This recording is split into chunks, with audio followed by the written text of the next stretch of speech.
Hey dear students, welcome to the channel. बहुत time से आप सभी को काउंसलिंग का इंतजार था। You are waiting for the counselling as देखो, इतने वेट के बाद हमने सब्र किया। इससे पहले कुछ और हुआ, अभी कुछ और नेक्स्ट सेशन पे कुछ और होगा। ये आप भी जानते हैं, बहुत सारे ऑब्स्टिकल्स आए हैं।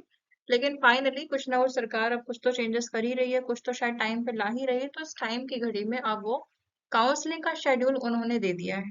ठीक, अब इस काउंसलिंग के शेड्यूल को प्रॉपर आप लोग काउंसलिंग करवाइए। देखिए, शेड्यूल की हम बात करते हैं तो कुछ इस तरीके का उन्होंने काउंसलिंग शेड्यूल जनरेट किया है। सी, यू हैव टाइम इवेंट, कि ऐसा नहीं कि आपकी एक ही बार में सारी चॉइस फिलिंग और काउंसलिंग हो जाएगी। No, this is for the every every student. See, first round, second round, third round में भी सीएलसी राउंड तक काउंसलिंग होगी। डिपेंड करेगा कि स्टूडेंट्स कितने हैं और मार्क्स कैसे कैसे हैं बच्चों के। क्लियर? सी, फर्स्ट राउंड में आप देखिए क्या करेंगे। आपका 22/9/2025 से 30 तक आप रजिस्ट्रेशन करेंगे।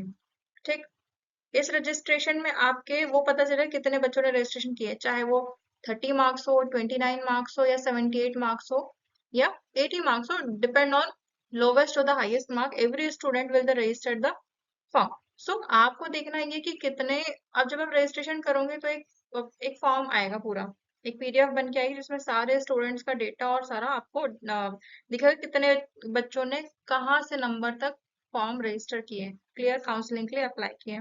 तो ये आप करेंगे 22 से 30 तक। क्लियर? मतलब ये आपका 9 दिन का जो चलेगा, 9 दिन में आप क्या करेंगे, सिर्फ ऑनलाइन रजिस्ट्रेशन कर पाएंगे। ठीक है, और इसी बीच में आप अपना profile registration form details edit कर पाएंगे। कोशिश करना कि यहाँ पर जो है आपका जो इंफॉर्मेशन है वो एक्यूरेट रहे, करेक्ट रहे। यहाँ पे कोई भी मिस्टेक ना करे, अपने नाम पे बिल्कुल, सरनेम पे यहाँ पे कुछ भी मिस्टेक मत करना, क्योंकि एक बार में फिर बाद में दिक्कत जाती है। दूसरा, फिर आपका आ जाएगा कि वैकेंसी सीट चार्ट ये लोग पब्लिश करेंगे 29 तारीख को। ये एक दिन का हो जाएगा। ठीक, फिर आएगा मेरिट लिस्ट आएगी। यही जो मेरिट लिस्ट आएगी, कितने स्टूडेंट्स ने आपकी रजिस्ट्रेशन किए। तो ये आपका आएगा कब? 1 तारीख को आएगा। ठीक है, अक्टूबर में। ये भी आपका 1 डे में पता चल जाएगा। फिर आप कर पाएंगे चॉइस फिलिंग। ठीक, चॉइस फिलिंग और locking by MP domicile registered candidates. Clear? और यहाँ पे आप चॉइस लॉकिंग एडिट करेंगे। मान लो अगर आप लॉक करना भूल गए, ठीक है, फॉर एग्जाम्पल एक टाइम दिया रहता है जब आप चॉइस लॉक करेंगे, तो फर्स्ट, सेकंड, थर्ड, फोर्थ आपने ऐसे लॉक किए और आप इसको सेव करना भूल गए, या उस दिन एक लास्ट, आप बिल्कुल लास्ट टाइम पे किए हैं और इस चॉइस फिलिंग के हिसाब से आप सेव करना भूल गए, तो ऑटोमेटिकली वो चॉइस लॉक हो जाएंगे। ठीक है, इसमें बहुत बड़ा इशू नहीं क्रिएट होगा। वो वही बोल रहा है, if you fail to lock your added choices, so your previously lock choices will be considered for your allotment. अगर आपने पहले से चॉइस लॉक किया और आप चाहते हो थर्ड वाला कॉलेज को मैं सेकंड में कर दूं और सेकंड वाले को थर्ड में कर दूं, ठीक है, और अगर ये नहीं हुआ है लॉक, तो जो आपको पहले से आपने पहले लॉक किया था वही उसी फॉर्म में आपका कॉलेज अलॉट किया जाएगा। तो ये कब से चलेगा आपका?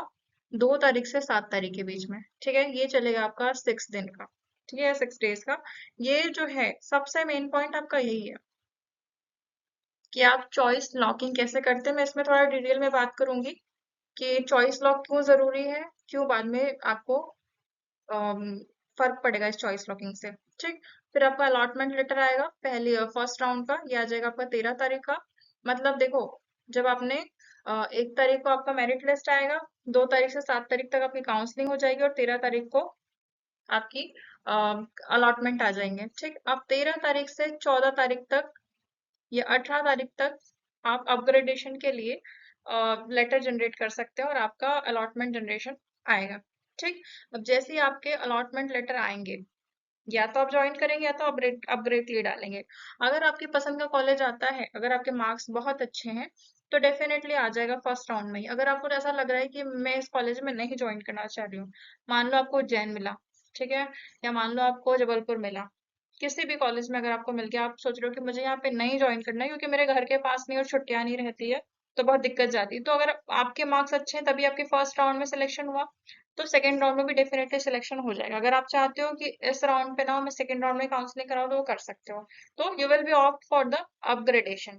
ठीक, फिर आपका रिपोर्ट करेंगे आप एडमिशन में कॉलेज में, वो प्रोसेस हो गया। फिर डॉक्यूमेंट वेरिफिकेशन, ये सब कुछ ओरिजिनल चाहिए। ये कब से चलेगा आपका? उसी बीच में अलॉटमेंट आएगा 14 से 18 तारीख के बीच में। कितना समय दिया है? सिर्फ 5 डेज का इनने समय दिया है। जनरली 7 to 14 डेज का समय देते हैं, लेकिन इन्होंने सिर्फ 5 दिन का समय दिया है। ठीक। फिर आप ऑनलाइन रिजिग्नेशन कैंसलेशन अगर आप करना चाहते हैं तो वो भी कर सकते हैं। क्लियर? ये पोर्टल भी उसी टाइम हो जाएगा ऑन। क्लियर? तो इतनी बात समझ में आई। आप पहले ऑनलाइन रजिस्ट्रेशन कराएंगे, प्रॉपर आप उसको एक्यूरेसी से आप फॉर्मेट को फिल करेंगे, अपने नाम सरनेम सब कुछ आप प्रॉपर फिल करेंगे। कुछ एडिट करना है एडिट करेंगे। अब मैं स्पेशल बात करूंगी इसमें चॉइस लॉक पे, ये क्यों जरूरी है। अब इन केस आपको चॉइस लॉक करना है, ठीक। चॉइस लॉकिंग में देखो क्यों इशू जाता है, इंपॉर्टेंट क्यों बताना जरूरी है। फॉर एग्जाम्पल आपको कॉलेज जाना है विदिशा का, ठीक। एक स्टूडेंट का है, उस स्टूडेंट का जो घर है वो नियर बाय विदिशा है, वो चाहती है विदिशा ले ले। और अगर वो नहीं मिला तो वो चाहती है उसको उज्जैन मिल जाए।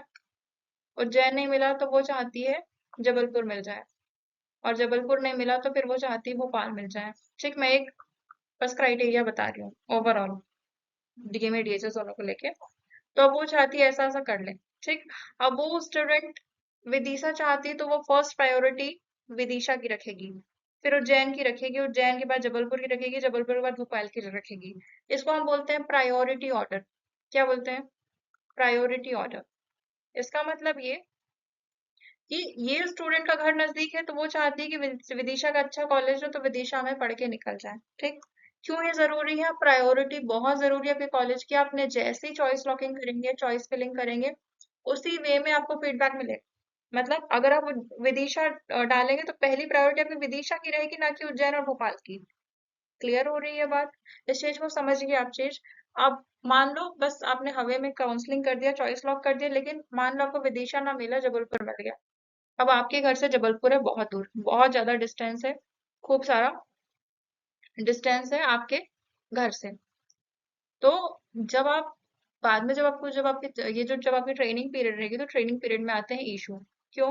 क्योंकि लीव जो रहती है, लीव बहुत कम रहती है और छुट्टी सिर्फ आने जाने में आपका पूरा वक्त चले जाएगा। क्लियर हो रही बात?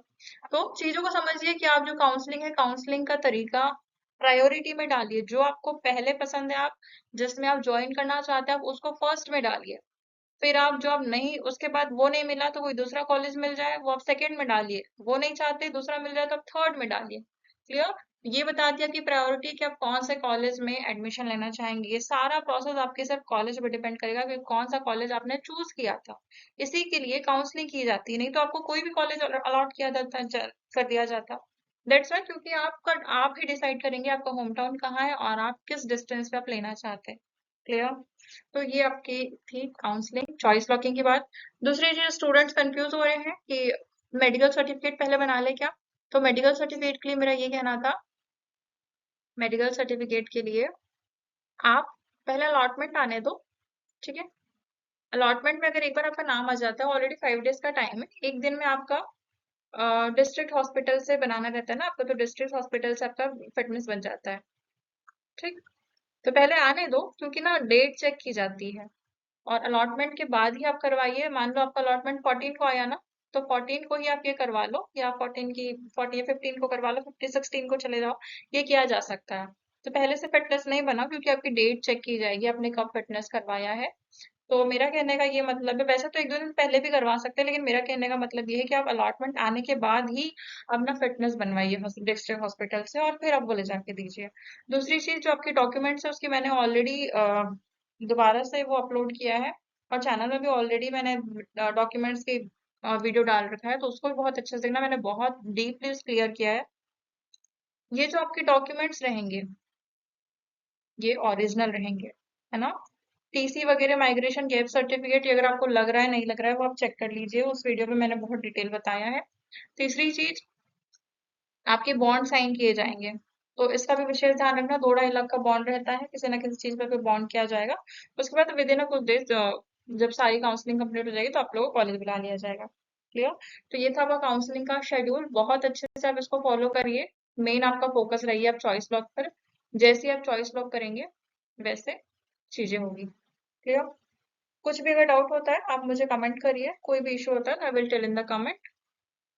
क्लियर?